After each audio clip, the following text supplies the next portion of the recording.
Fenomenal sekali ya berarti cegukan itu. Ini Jui, ternyata pernah nggak cegukan terus menerus? Pernah sih, cuman kayaknya bukan karena jengkol. Ya, tetap loh dia pecinta jengkol. Tetap bukan karena Jengkol itu kalau orang bersendawa abis makan jengkol itu sangat luar biasa sensasi harumnya. Nah, tentunya nih Dokter Ari kita mesti bisa membedakan nih cegukan dan sendawa. Gimana nih Dok? Ya, jadi mesti dibedain dulu nih. Kalau sendawa itu kan gitu ya.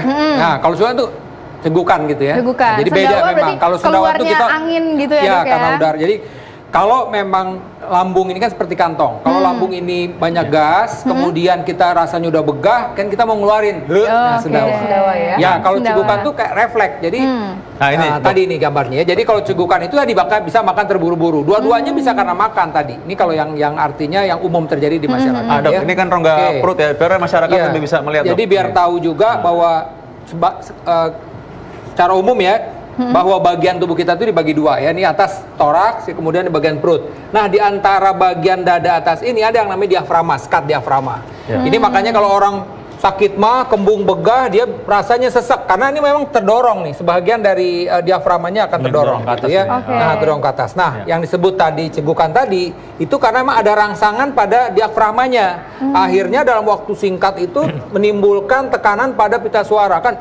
Nah, gitu. Nah, itu kan kenapa timbul suara tersebut karena tadi itu ada udara yang tiba-tiba keluar sehingga menimbulkan suara tersebut. Nah, ini Dok diafragma Dok, coba lihat diafragma ya. Nah, saya bilang tadi. Ya, ini bahwa memang tadi di antara bagian dada kemudian di perut ini ada diafragma. Ya, nah, kalau terjadi suatu macam-macam ya, rangsangan akhirnya tekanan pada diafragma dan ini akhirnya menyebabkan tekanan udara dan timbul cegukan tadi itu. Jadi berarti diafragma ini bisa dibilang suatu otot yang membatasi antara bagian dada atas dan perut. Nah, Dok, tadi kan dibilang kalau ada rangsangan, baru kita akan si otot diafragma itu akan menjadi cegukan lah kita jadinya. Nah, rangsangannya apa aja, Dok? Jadi rangsangan seperti tadi itu. Makan yang terburu-buru tadi, kan makan terburu-buru. Kemudian minuman bersoda juga dalam waktu singkat. Jadi sesuatu hal yang membuat tekanan tiba-tiba pada diafragma akan menimbulkan cegukan tadi. Kan kita makan buru-buru lah. Kalau misalnya cegukan udah cepat minum gitu. Tujuannya itu biar cepat turun sehingga menormalkan lagi. Dan ada keterlibatan saraf ya Dok katanya Dok sini. Ya, jadi tadi nih, jadi kan banyak faktornya ya. Sebenarnya kita sendiri dalam waktu cegukan tuh kadang-kadang kita nggak bisa kendaliin kan, karena itu memang refleks sebenarnya. Ya, jadi melalui saraf ya, ini tadi pita suara akhirnya memberikan tekanan dan timbul suara tadi karena pada tekanan di pita suara tersebut. Karena kan walaupun bagaimana suara itu muncul dari pita suara tadi. Gitu. Jadi dan memang macam-macam penyebabnya ya. Tadi kan berhubungan dengan makan terburu-buru, kemudian minuman yang bersoda, merokok juga bisa sebagai penyebab begitu, dan ada yang penyakit yang lebih serius lagi disebutkan misalnya karena masalah dengan ginjal misalnya. Nah, tadi kalau kita lihat tayangan tadi Dok, ya itu kan anak-anak lucu sebenarnya ya. Nah, ada orang suka nanya nih, apa ini anak-anak dan bayi mungkin memang lebih sering ya mengalami cegukan dibandingkan orang dewasa?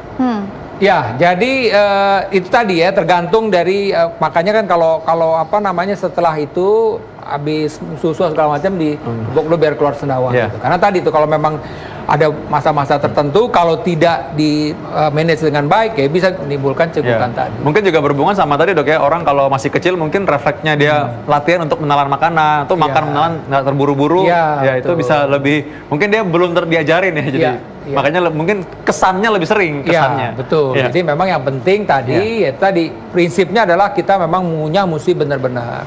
Ya kan kunyah ya dengan jumlah disebut 30 kali misalnya. Tujuannya itu ke arah situ. Jadi benar-benar kontrol makanan, tidak terburu-buru gitu loh. Karena ini memang organ di atas ini agak rumit sebenarnya nih, ada berhubungan dengan kantong, berhubungan dengan udara, berhubungan dengan isi lambung begitu. Jadi kalau tidak di manage dengan baik, apa yang terjadi tadi itu ya itu tadi bisa timbul macam-macam. Berarti jangan makan cepet-cepet ya. Nih di sini nih penonton jangan makan cepet-cepet berarti ya, apalagi Jui tadi ya makan jengkol langsung cepet-cepet makannya. Nah, ngomong-ngomong Mbak Jui, Arin dan juga penonton, Ada nggak yang pernah dengar kalau ada bilang waktu masih kecil, ini kalau cegukan katanya tambah tinggi katanya? Weh, pernah dengar nggak? Mau punya adik, bukan ya? Ada lagi mitosnya. Ya, karena ini banyak beredar tuh di masyarakat kan, bahkan orang tua juga dulu sering ngomong begitu, katanya oh cegukan bagus tuh, berarti kamu mau tambah tinggi katanya gitu. Ya banyak macam-macam mitos, atau enggak nanti katanya nggak apa-apa anak jatuh mau cepat ngomong gitu ya. Ya prinsipnya bahwa sesuatu yang tidak normal, artinya tidak normal itu ya tidak normal tetap.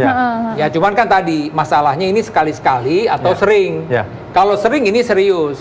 Ya, artinya beberapa pasien tuh memang terganggu sekali loh. Jadi ngobrol aja sama dokter, wawancara gini cugukan-cugukan terus gitu. Nervous mungkin dok. Nah betul, faktor nervous juga bisa jadi faktor. Juga bisa. Kita bisa lihat aja.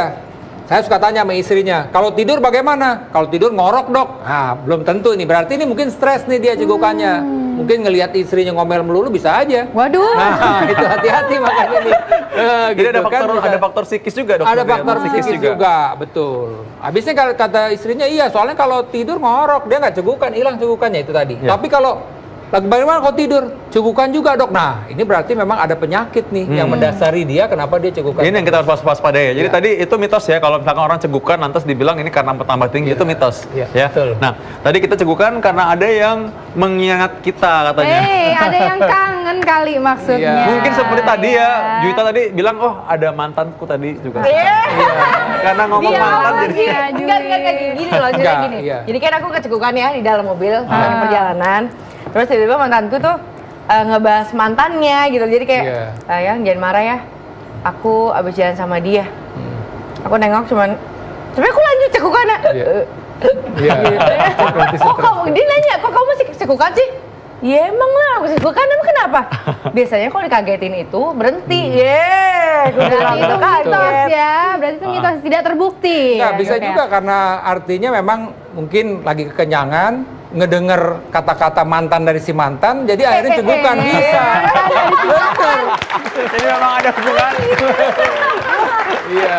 Jadi ngomongin mantan terindah. Oke, kita lanjutkan mitosnya. Cegukan karena minum minuman keras. Jadi kalau orang minum minuman alkohol ya. Ya betul. Alkohol memang bisa menyebabkan cegukan.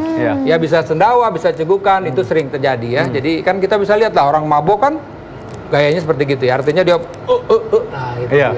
Nah, jadi ini tadi kita udah tahu ya bahwa cegukan ini tadi karena masalah karena bisa masalah psikis. Ini kalau alkohol mungkin komponen dari alkoholnya yang merangsang saraf tadi. Jadi memang ada pusat di batang otak kita ini ya, di daerah kita bilang daerah tulang leher, itu ada pusat cegukan gitu loh. Nah, disitulah mungkin terangsang gara-gara zat kimia termasuk alkohol, sehingga dia timbul cegukan. Begitu juga pada penyakit-penyakit sistemik tadi, gangguan elektrolit, gangguan asam basa, gangguan ginjal, itu juga bisa merangsang daerah pusat pusat dari cegukan tersebut sehingga dia timbul cegukan. Nah, cegukan ini juga jangan dianggap remeh. Tadi seperti Dr. Aris sudah terangkan bahwa mungkin ini menjadi manifestasi dari penyakit lain yang lebih serius. Salah satunya yang orang suka takut dok, katanya nih mitos yang beredar juga, katanya bahwa ini merupakan manifestasi dari penyakit ginjal. Nah, saya mau undang dokter spesialis penyakit dalam konsultan ginjal hipertensi, Dr. Pringgo Digdo. Dok, silakan dok. Nah, Dr. Pringgo, ada orang yang menghubungkan antara katanya kalau cegukan itu berhubungan dengan penyakit ginjal, dok. Coba jawab singkat dulu sebentar. Ya, betul. Memang cegukan tadi kan disebabkan oleh otot diafragma yang berkontraksi ya. Nah, ini bisa dirangsang oleh sisa metabolisme yang nggak bisa dibuang oleh ginjal. Nah, ini seberapa bahayanya kah mengenai penyakit ginjal yang mungkin disebabkan atau mungkin menyebabkan tadi adanya cegukan? Ya, kan tadi kita seperti ketahui bahwa cegukan karena ototnya tadi terangsang, otot diafragma ya. Yang merangsang itu bisa karena toksin-toksin di tubuh kita tidak bisa dikeluarkan oleh ginjal. Atau bisa karena elektrolit. Jadi sisa-sisa metabolisme yang tidak bisa dikeluarkan oleh ginjal. Karena penyakit yang kita sebut gagal ginjal. Gitu. Jadi hati-hati kalau cegukan juga disertai gejala-gejala lain menunjukkan gagal ginjal.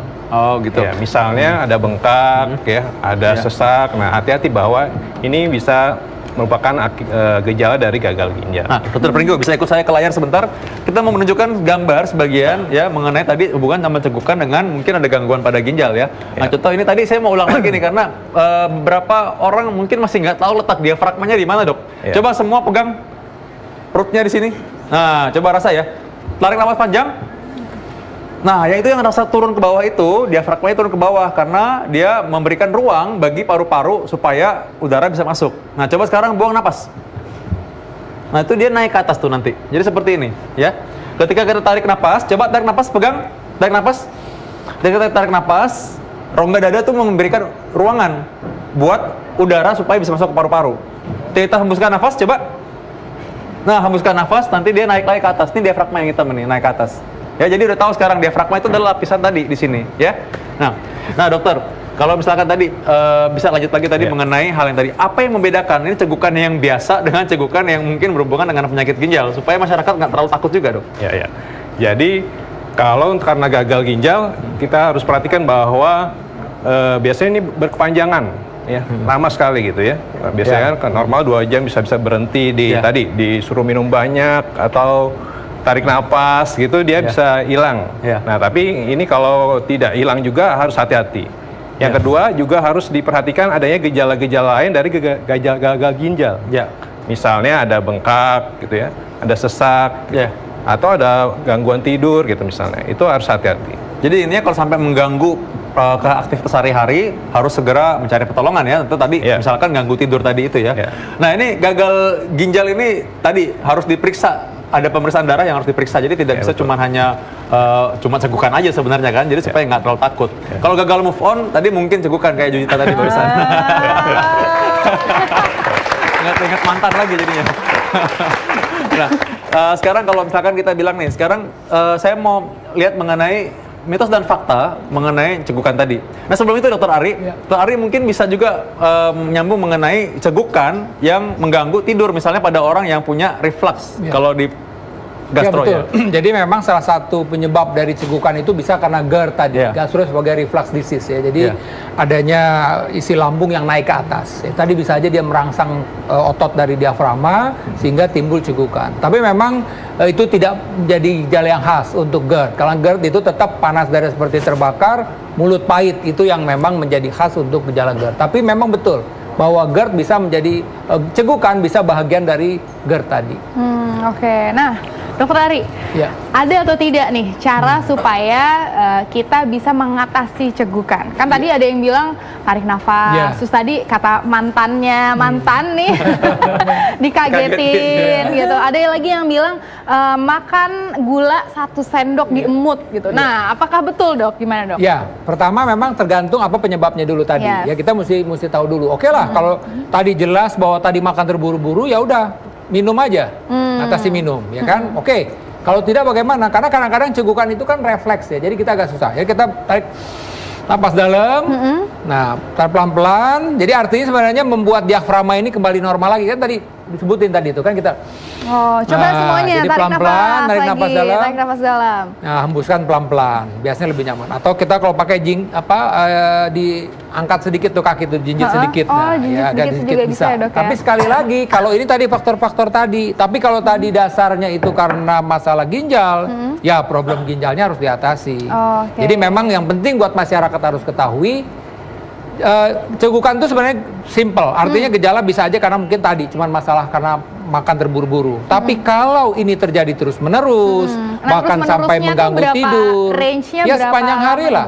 Sepanjang hari terus saja cegukan terus. Patut dicurigai mesti dicurigai. Apalagi misalnya dia ada riwayat penyakit kencing manis, misalnya ada hipertensi sebelumnya, ada asam urat tinggi. Nah, ini tadi nih urusan Dokter Pringgo tuh, berarti ada masalah di ginjalnya. Berarti ada masalah di ginjal. Jadi bisa. Dan juga inget-inget ya, dan juga misalnya nih buat para penggemar jengkol lagi kita ngomongin, kalau dia makan jengkol berlebihan, akhirnya terjadi gagal ginjal akut, uriumnya tinggi, racunnya tinggi, bisa aja cegukan. Nah, jadi inget-inget tuh, itu bisa bahagian dari jangan-jangan gara-gara makan jengkol kebanyakan, akhirnya keracunan, gagal ginjal, timbul gejala cegukan tadi. Bisa aja itu terjadi, Dokter Pringgo ya. Berarti cegukan bisa diatasi dengan minum air, bisa juga dengan tarik nafas dalam, seperti yang tadi sudah dipraktek, atau jinjit gitu tadi ya, Dok, betul. Tadi itu contoh seperti itu tadi.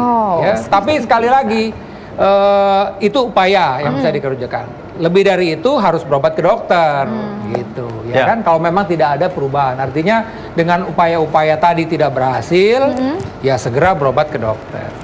dia tetap waspada ya dokter ya. Betul. Ya. Jadi ini mungkin bukan perkara yang sederhana sebenarnya ya. Oke, kita lihat mitos dan fakta mengenai cegukan tadi. Katanya emosi bisa menyebabkan cegukan, dokter. Iya, betul. Tadi kan kalau stres, nervous gitu juga bisa menyebabkan cegukan. Ya, jadi memang masalah psikis tadi ya, bisa mengakibatkan cegukan juga. Selain tentu tadi masalah yang dokter Ari udah bilang, mungkin memang masalah di sentral ya, mungkin di otak tertentu mungkin ada gangguan atau menyebabkan iritasi mungkin. Nah, cegukan lebih dari 2 jam harus diwaspadai. Tadi ini sudah diberitahukan oleh dokter Ari juga, dokter Pringgo tadi sudah bilang bahwa kita harus waspada kalau cegukan yang berlangsung lama dan menyebabkan gangguan dari aktivitas ya, dokter Arlin. Oke, nah ini dok, balita lebih sering cegukan dibanding orang dewasa. Ya. Tadi juga sudah dijabarkan ya. Ya, kadang-kadang karena mungkin belum belajar bagaimana cara menelan dan makan yang baik, maka harus hati-hati kadang-kadang. Nah, cegukan ini terjadi karena kontraksi diafragma, dokter Arlin. Iya, tadi juga sudah dijawab ya dok ya. Dan juga tadi ada rangsangan dari nervus vagus itu tadi. Ya. Sehingga kita harus tadi kalau misalkan tujuannya sebenarnya yang dokter Ari tadi sudah ajarkan bahwa kita tarik napas yang dalam, kita hembuskan, lalu kita mencoba supaya tahan napas beberapa saat, itu maksudnya supaya merelaksasikan diafragma tadi sebenarnya. Iya, dan apalagi kalau penyebabnya itu karena stres, gitu ya. Stresnya mungkin karena ingat-ingat mantan yang lama, gitu juga. Kembali lagi loh. Di antara penonton ada yang ingat-ingat mantan yang lama, maksudnya ada yang ingat-ingat mengenai, mungkin ada ingat pengalaman mengenai cegukan. Ada yang punya pengalaman nggak mengenai cegukan? Nggak berhenti-berhenti. Ya. Karena cegukan juga tentunya pasti semua orang pasti pernah cegukan. Tapi kayaknya kalau yang nggak berhenti-berhenti kayaknya nangis karena mantan ya. Tapi itu emosi berlebihan. Betul bahwa nangis itu bisa menyebabkan cegukan. Oh tuh kan bisa juga. Jadi memang bisa bahagia kalau dari misalkan itu. Karena tadi ya dokter Pringgo ya, orang yang minum alkohol lantas dia cegukan, itu apakah memang bisa dihentikan langsung? Apa memang harus tunggu lama ya? Tarik napas tadi misalnya bisa menghentikan nggak? Iya, dengan cara-cara tadi yang dijelaskan oleh dokter Ari, bisa diupayakan untuk bisa berhenti cegukan. Iya, tapi memang kalau orang minum alkohol bisa menyebabkan cegukan ya, karena apa sih sebenarnya dok? Ya, karena kandungan dari alkohol itu sendiri gitu, juga gas juga yang bisa terbentuk karena alkohol ya dokter Ari, jadi sehingga merangsang otot diafragma menyebabkan cegukan. Ya, ini intinya semua yang merangsang otot diafragma tadi dok ya, dan juga mungkin merangsang lambung yang mungkin mengembang juga, mengakibat dia juga kena diafragma juga jadinya. Artinya kalau terjadi sesuatu artinya pelebaran lambung secara tiba-tiba, tentu ini akan merangsang tadi kontraksi diafragma dan ini akan menimbulkan itu tadi. Makanya tadi minum nggak boleh buru-buru, makan nggak boleh buru-buru, gitu. Ya kan, itu hal yang mesti selalu diperhatikan. Iya. Dan tadi juga salah satu caranya adalah tadi kalau kita salah satu caranya juga kita sebenarnya kan bisa dengan cara menelan yang banyak berulang-ulang supaya cegukan itu bisa hilang ya. Nah, tapi kalau kita nelen permen misalnya nanti malah keselak. Jadi kita pakai gula itu mungkin 1 sendok teh ditaruh di belakang lidah. Lalu kita telan pelan-pelan dan berkali-kali sampai cegukan itu hilang. Kalau kita telan misalnya nasi gitu, ya bisa aja sih. Tapi nanti kalau telan nasi nanti malah keselak nanti malah masuk ya. Jadi tadi kita udah bahas tadi mengenai ginjal juga ya, bahwa ginjal tadi itu kalau misalkan dia ada masalah tentunya dokter sudah bilang bahwa mungkin aja ternyata nanti ada masalah ginjal, tentu ada gejala lain yang menyertai. Jadi bukan cuma cegukan saja sebenarnya. Jadi ada gejala lain juga, ada faktor resiko untuk terjadi gagal ginjal itu. Tadi udah disebutkan ada diabetes, hipertensi. Ini yang diminta lebih dalam lagi karena memang banyak orang itu mungkin nggak terlalu tahu mengenai gejala yang berhubungan dengan gagal ginjal tadi, dok. Ya, memang betul, ginjal kita punya daya cadang yang besar sekali. Jadi kalau ada gangguan ginjal masih ringan itu nggak bergejala. Nggak bergejala, itu bahaya sekali. Karena banyak orang mungkin nggak sadar dan dia nggak pernah periksa bahwa dia ternyata punya gangguan ginjal. Nah, dokter bisa lebih apa saja sih gejala yang bisa lebih kita curiga bahwa ini ada gangguan ginjal, dok? Ya, tadi kita karena tidak bergejala, jadi sebaiknya sih kalau yang memang punya faktor risiko itu misalnya dia menderita hipertensi ya, atau menderita diabetes, atau keluarga ada penyakit ginjal, atau dia kegemukan, ya itu sebaiknya memeriksakan diri ke dokter untuk diperiksa, karena tadi nggak ada gejala. Nggak ada gejala. Jadi kalau fungsi ginjal udah turun sampai tinggal kira-kira 10% gitu ya, udah rusak 90% itu baru muncul gejala. Nah, ini yang bisa kita sebut gagal ginjal gitu, sudah mendekati gagal ginjal. Gejalanya apa? Yaitu gejala-gejala akibat ginjal sudah nggak bisa buang lagi, menjalankan fungsinya. Buang cairan, sehingga numpuk cairan di dalam tubuh, ya, misalnya jadi bengkak, jadi sesak. Ya. Lalu juga dia tidak bisa buang sisa-sisa metabolisme. Jadi racun-racun itu pada numpuk di dalam tubuh. Salah satunya tadi bikin cegukan, bikin gangguan kesadaran kalau sudah berat, sampai koma gitu sampai tidak sadar. Tapi jadi sekali lagi bahwa cegukan itu tidak akan muncul sendiri harusnya. Kalau memang dia cegukan ini merupakan manifestasi dari orang yang gagal ginjal, maka sebenarnya dia pasti punya gejala yang lain ya. Iya, jadi masyarakat tentunya perlu waspada ya di sini penonton kalau misalnya cegukan disertai dengan susah buang air kecil atau misalnya buang air kecil panas dan sebagainya, itu bisa juga ya dok ya. Nah, Dokter Ari, ada juga nih dok, yang makan pedas tiba-tiba cegukan. Apakah makanan pedas ini juga bisa merangsang si otot diafragma itu supaya berkontraksi terus-menerus? Kalau saya bilang sih, sebenarnya kalau kita bicara soal makanan pedas ya, cabai itu kan capsaisinnya ya. Capsaisin itu bukan yang termasuk bisa merangsang di saraf yang menyebabkan cegukan tadi. Tapi kalau saya bilang kan kadang-kadang kalau kita makan pedas itu kan maunya buru-buru gitu kan. Nah, terburu. Saya rasa nih faktor makan terburu-burunya ini. Karena faktor makan terburu-buru. Ya, makanya terburu-burunya akhirnya menimbulkan cegukan tadi. Dan tadi yang saya nambahkan lagi yang diterangkan oleh Dr. Pringgo, sehubungan dengan hal tersebut, maka yang penting check up jadi sebenarnya. Jadi kalau tadi kita udah gagal ginjal, pasien itu cegukan 3 hari, kemudian ketahuan gagal ginjal, itu sudah terlambat sebenarnya. Karena intinya adalah check up. Ya kan, kalau udah umur di atas 30 tahun dengan berbagai faktor resiko, sebaik check up aja udah, datang ke, ya boleh melalui dokter dulu, nanti diperiksa darahnya, darah perifer lengkap, diperiksa urin kreatininnya, diperiksa urin lengkapnya, ketahuan deh di awal. Karena tadi sekali lagi tuh, kalau dia udah 10%, tinggal 10-20% baru gejala. Kalau cuman gangguan 10%, 20%, 30%, 50% pun, itu belum ada gejala. Jadi oleh karena itu pentingnya check up. Oke, ini Juwita kenapa? Kok ini kelihatannya karena kita dari tadi udah menyinggung-nyinggung mantannya, dia langsung jadi begini nih kayaknya. Kamu pernah punya pengalaman mengenai cegukan? Cegukan sih iya pernah ya, cuman ya kayak gitulah ya, diledekinnya malah kayak gitu, dikagetin mulu gitu. Dikagetin mulu, tapi tetap aja nggak berhenti ya? Nggak berhenti, tapi juga kecegukan beneran gitu loh. Nah, Dokter Ari, ada atau tidak sih makanan-makanan yang bisa merangsang si nervus vagus ini? Ya, jadi sebenarnya kan tadi ini, kalau kan 2 hal tadi itu, kalau dia terburu-buru tuh faktor-faktor yang bisa memproduksi gas.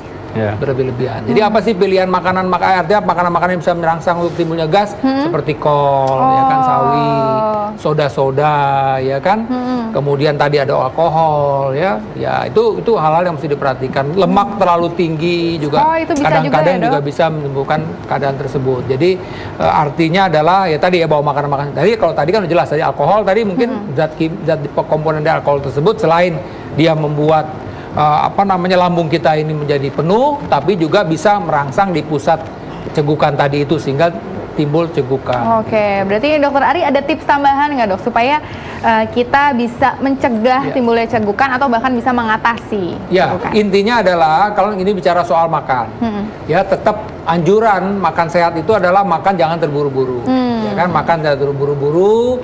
Kemudian ya makan artinya dengan komponennya cukup ya, nilai gizi cukup ya kan, ada unsur serat ya, untuk unsur buah-buahan dan minum yang cukup. Nah kadang-kadang itu kita lupa minum itu yang jadi penting keburu-buru karena semuanya dilakukan terburu-buru. Jadi tolong kalau kita makan memang menyediakan waktu untuk makan, bukan makan disambil untuk kerja gitu. Karena nanti kita dominan kerjanya, akhirnya jadi nggak ngatur makannya berlebih-lebihan, udah itu timbul cegukan, tambah gemuk lagi misalnya gitu. Waduh. Misalnya, mohon maaf ini kalau yang tersinggung. Kenapa Jui? Kenapa sih? Kayaknya kasihan loh, ingat-ingat terus kan kalau sambil makan sambil kerja itu apalagi sambil main gadget ya dok ya. Nah itu dia. Itu nggak tahu porsinya nggak tahu ya 3. Benar. Itu yang penting. Iya, benar. Itu zaman now tuh begitu sekarang.